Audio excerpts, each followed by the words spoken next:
growing up, more than anything, I would say the Batman 60s TV series with Adam West and Burt Ward. I'd watch that as a kid, and look, I wouldn't really understand that it was as funny and as camp as what it is now. Like, I kind of wouldn't even understand watching it, but I watched it enough and I could enjoy it. But and you know, it wouldn't be like till 10 years later where I could actually see it with grown-up eyes, where I'd be like, oh, that's what people were laughing at back then. But if it wasn't that, it was also the cartoon Super Friends with Zan and Jaina, and that had everyone in it. It had Superman and Batman and Robin and Wonder Woman and everyone in it. So pretty much all stemmed from that. And as a kid that young, I wasn't really reading comics. It wasn't until roughly about the 1989 Batman movie, the first Tim Burton one, when that was starting to come out.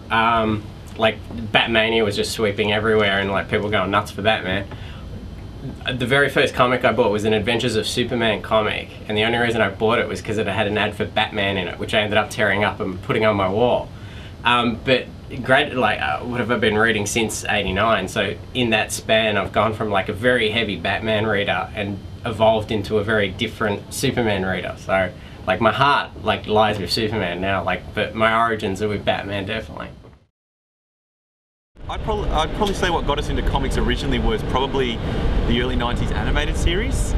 Things like, say, Batman, X-Men especially. Yeah, to a lesser degree, say the Spider-Man series. No, to a major degree, I think you'd say the Spider-Man. Well, I think it was mostly, yeah, you know, you get up in the morning as a kid and you kind of just, you'd watch, say, the Batman series, the X-Men series, and X-Men was my main one that got me into it, and just sort of going, well, these stories seem pretty cool, you know what I mean? A lot of them based on actual stories. Go back to the source material. Yeah, exactly. What got you into comics, Brad? Well, the Batman cartoon series, obviously that's a big one, but what got me into comics, books in general, was a character called the Star Spangled Kid, and I saw a picture of her and she reminded me of someone, this is a true story, of a girl that I sort of fancied at the time, and so I went out and bought every back issue I could of that, and then, you know, as you do in the younger days, and then realised I did like continuing stories, and that was written by Jeff Johns, by the way, who is, if you know what we mean, is a very big writer, very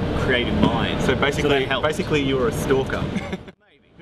Well, basically, as a kid, I had some learning difficulties, so I wasn't too much of a reader.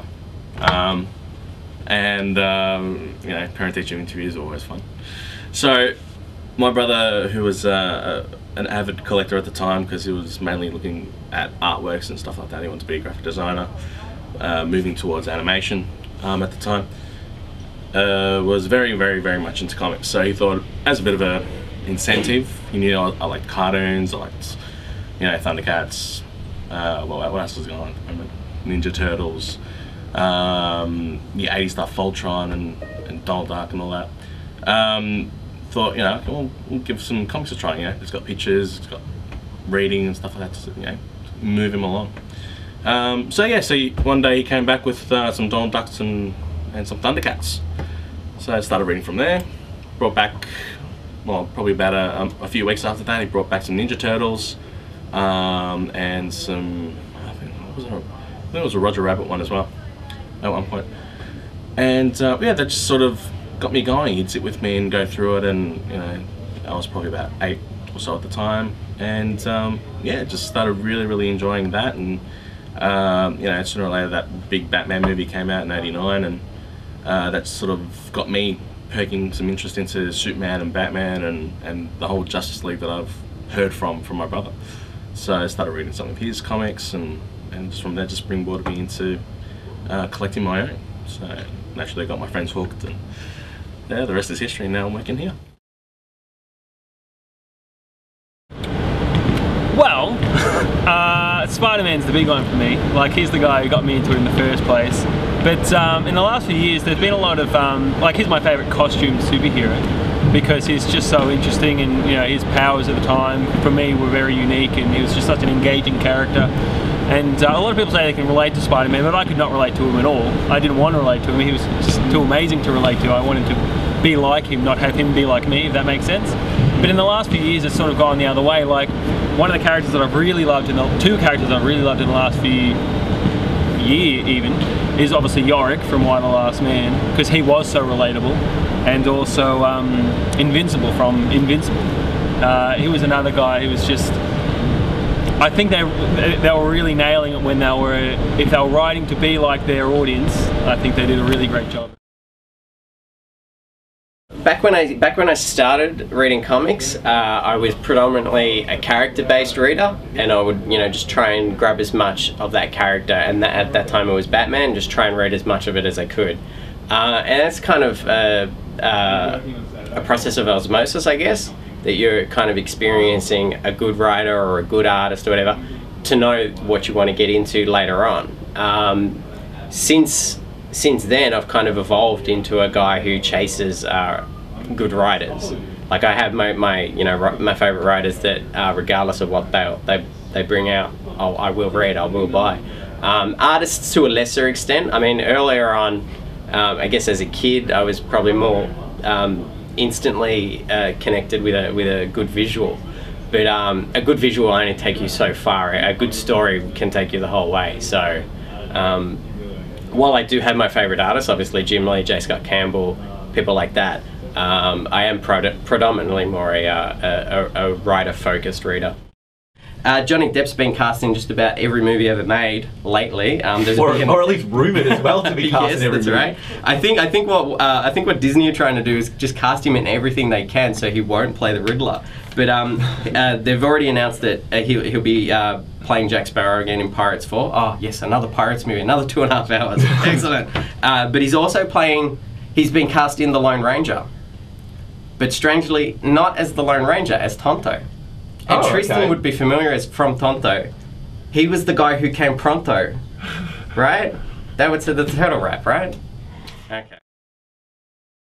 Comics, more than anything these days, are more of not so much your kids stuff, but more your college person. Like, as a kid, you'd probably go with your parents down to the comic store and pick up, some Batman or Superman. But, you get around 10 or 11 or 12, you wouldn't actually be going down there by yourself. You'd be always going with your folks. You hit around the 17, 18 mark, that's when you're starting to get independent. That's when you start earning your own cash and, start collecting probably around that stage, start picking up another comic. Those are the people that comics are now focused on. It's not solely those small kids. So they really have to cater for a large group of people, and you also got those guys who also have been collecting for 30 to 40 years as well.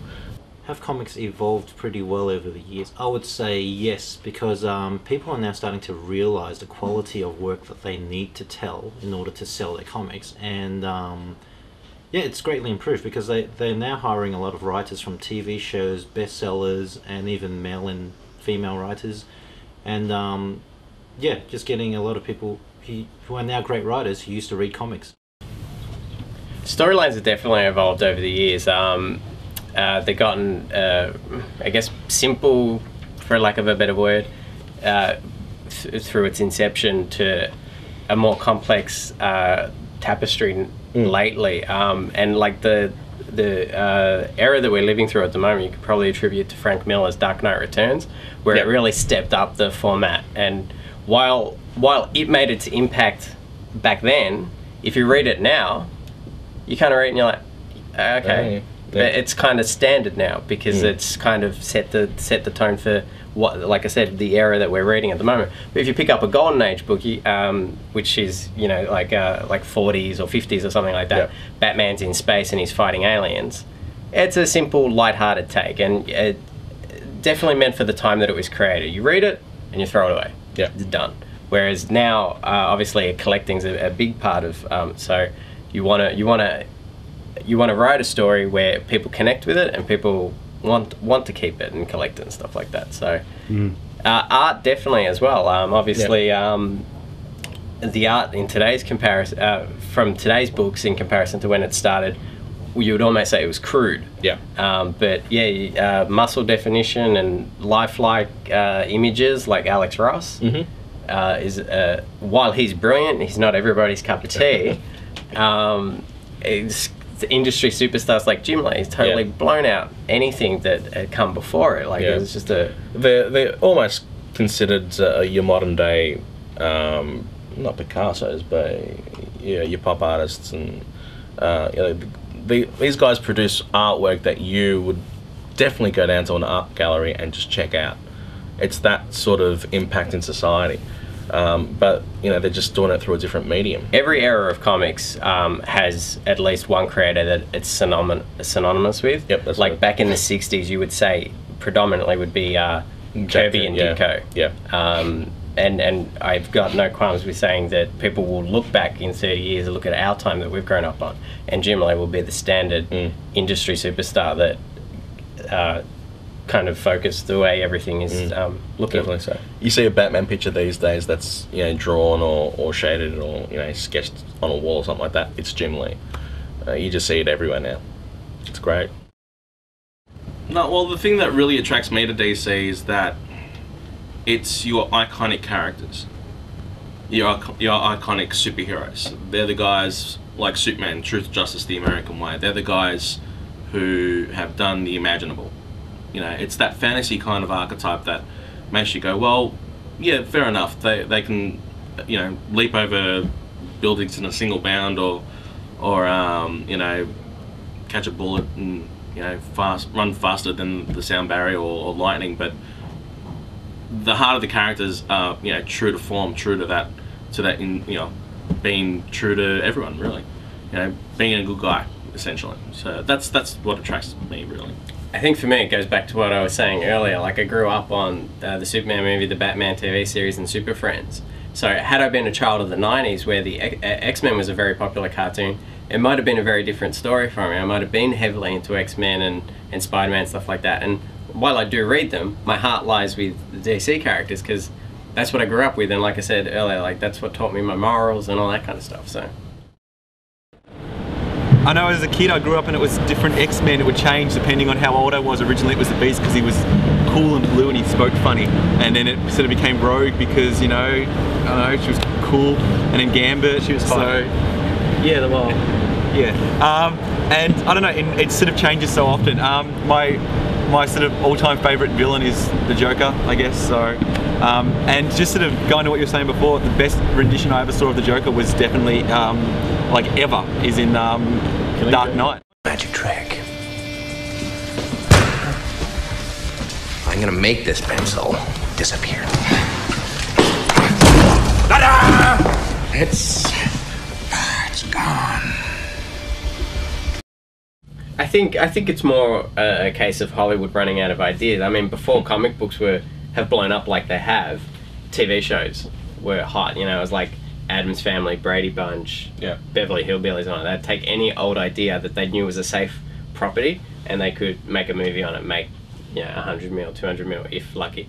And I guess they got to a point where they were like, oh, look, there's all these stories that are already realized and fully established with colourful characters and story arcs worked out and all that kind of stuff, and then was like, why don't we just make a movie of that? Bang.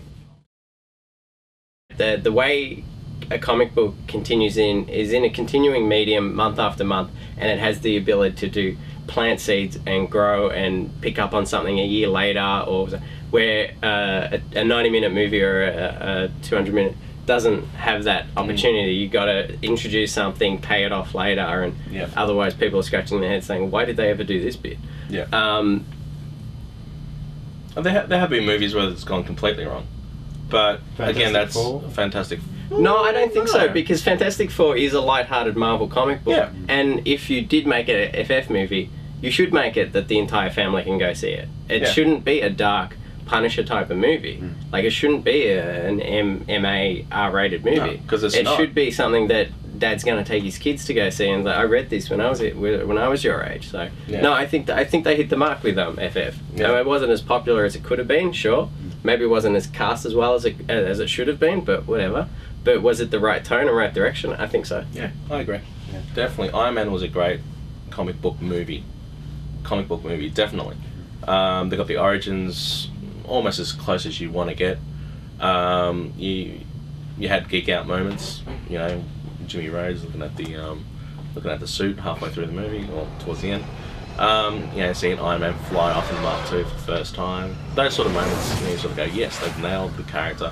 Robert Downey Jr. in that movie was, you know, it was Tony Stark to a T. If you read a comic, he's gone through the whole alcoholism, he's gone through the prostitution, being caught by drugs, you know, being chased down by the police. Tony Stark's gone through all those sort of things as well, being a billionaire playboy. So he's really nailed that, you know, down. But yeah, but then contrastingly, you look at movies like Dark Knight, where they've taken, you know, obviously a huge marketing cash cow like Batman that Warner Brothers have had for years, and have constantly tried to bring out something new and different. And you get to the Joel Schumacher movies where they kind of went askew and not everyone really liked it. They have gone for the more darker tone, and basically they've made it a film now more than anything. So a movie that almost that anyone can really enjoy. I think comparing a comic book to a movie is not too dissimilar to sitting around a bar and hearing the same story through 3 different people and getting 3 different opinions on what that is. Just like a joke will evolve, almost like Chinese whispers, you know? Be like, oh, this happened and this happened and this happened. It wasn't the first time, it wasn't the way it was the first time you heard it, but the essence of it and the punchline and all that, that's all in there still. So, do I think it's a bad thing if they stray? Not at all. I think if it keeps the idea fresh and introduces it to a new audience, I think that's fine. Every generation has a new thing.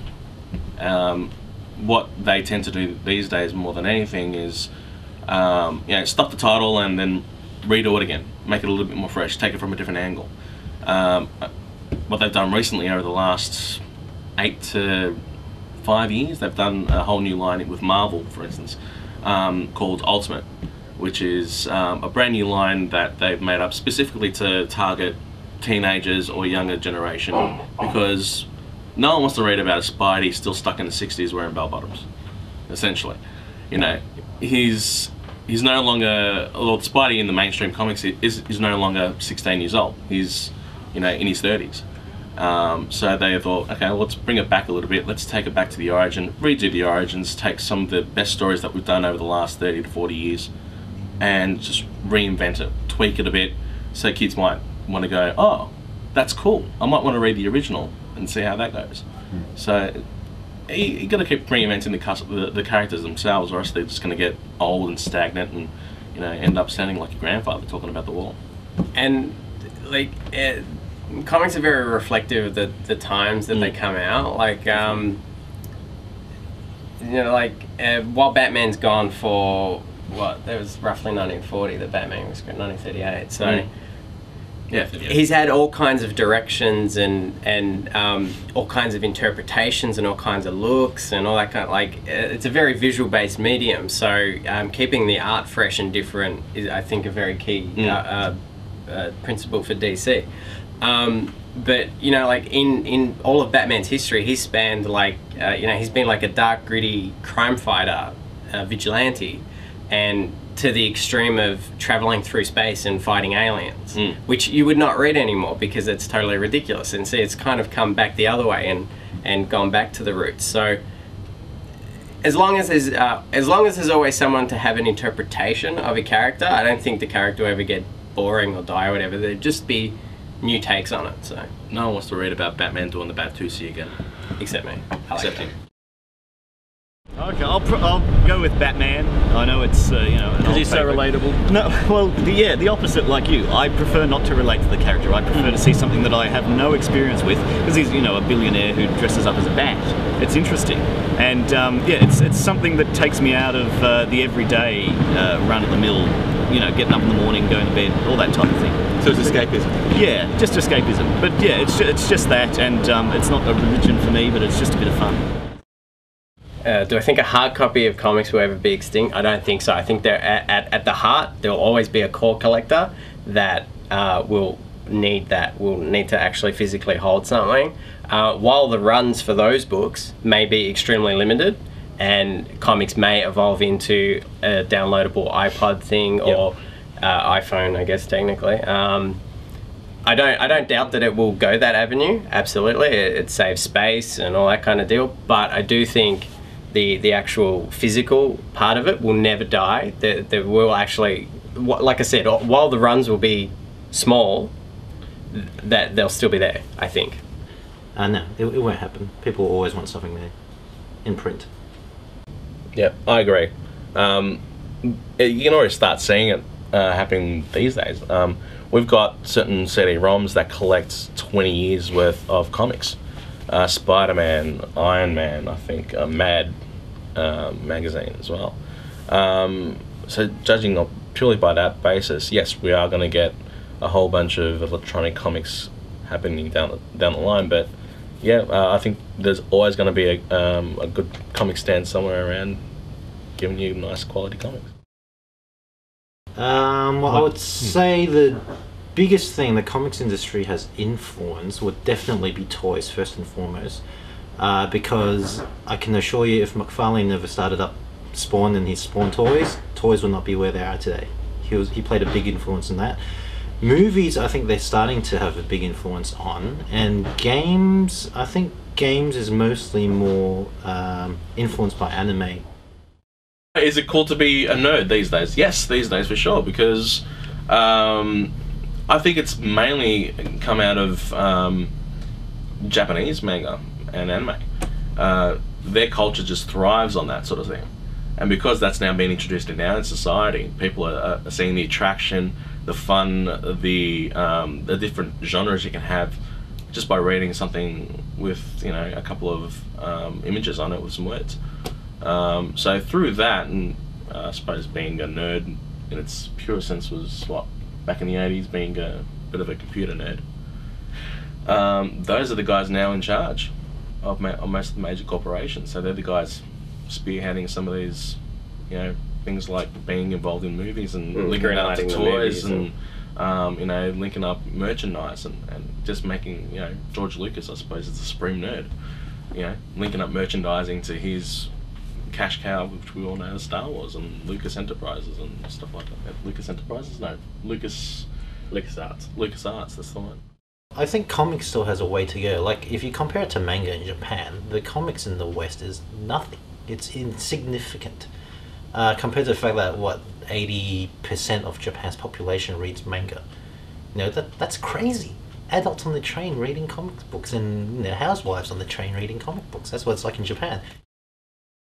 It's become like a new outlet for people who aren't too big into sports, which is, you know, always been something that I've been pressured to get into, and obviously it hasn't worked. Look at me. But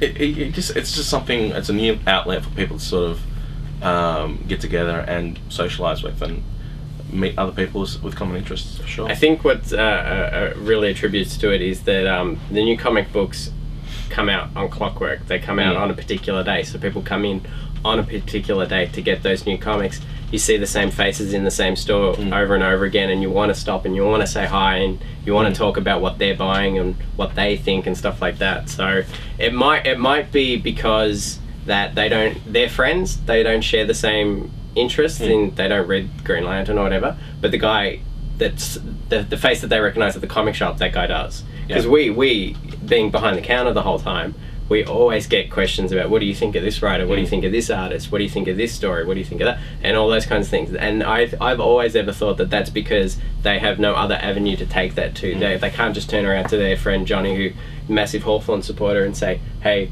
how good is Jeff Johns on Green Lantern? And be like, what the fuck is Jeff Johns, man? So it's kind of interesting. It's interesting when people say, oh, gaming used to be for the geeks and whatnot, when everyone used to play it. But now, yes, I think now it's definitely moved into the mainstream culture, more so than comics has, way faster. And yeah, it's just become a more acceptable thing as a hobby. I love comics. I love comics. I love the industry. I love looking into it. I love toys. I love being around them. I love talking it. Sometimes you get your days where you just don't want to come into work. It's a job, much like anything else. So we're just lucky that we're in this sort of area that it's also our hobby and it's also a passion as well. So we sort of drag ourselves out of bed and sort of go, yeah, all right.